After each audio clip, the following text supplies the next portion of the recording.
PTO का क्या मतलब होता है और पीटीओ की फुल फॉर्म क्या होती है, ये आज के इस वीडियो में सीख लेते हैं। पीटीओ का वैसे तो कई तरीके से इस्तेमाल किया जा सकता है, लेकिन इसका मुख्य तौर पर दो तरीके से इस्तेमाल होता है। एक तो कई बार आप कोई पेपर पढ़ते हैं, उसमें नीचे पीटीओ लिखा हुआ रहता है, तो उसका मतलब होता है प्लीज़ टर्न ओवर, यानी कि कृपया पेज पलटें।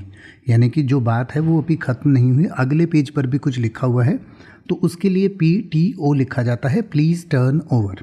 इसके अलावा पेड टाइम ऑफ को भी पीटीओ कहते हैं, यानी कि भुगतान की अवधि समाप्त। यानी कि जैसे किसी भी व्यक्ति का जो काम करने का घंटे होते हैं, वो घंटे जब खत्म हो जाते हैं तो उसको पीटीओ कह सकते हैं। यानी कि PTO typically stands for paid time off, referring to time off from work for which an employee is paid, यानी कि वो घंटे जिनके लिए एम्प्लॉय को पेमेंट दी जाती है, सैलरी दी जाती है, उस टाइम को पीटीओ यानी कि पेड टाइम ऑफ कह सकते हैं।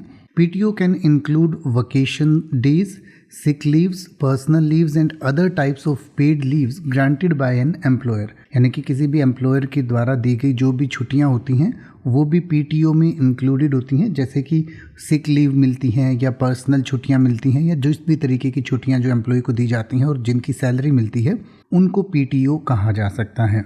तो इसके बारे में और डिटेल से अगर आप पढ़ना चाहें तो आपकी स्क्रीन और वीडियो के डिस्क्रिप्शन में दिया गया है, आप पढ़ सकते हैं और इसको और बेहतर तरीके से समझ सकते हैं। अब आप ऐसे ही किसी भी वर्ड का मतलब हिंदी और इंग्लिश में YouTube पर सर्च कर सकते हैं। आपको मेरी वीडियो मिल जाएगी जिसमें आप बिना किसी फालतू बकवास के सीधा उस वर्ड का मतलब समझ पाएंगे।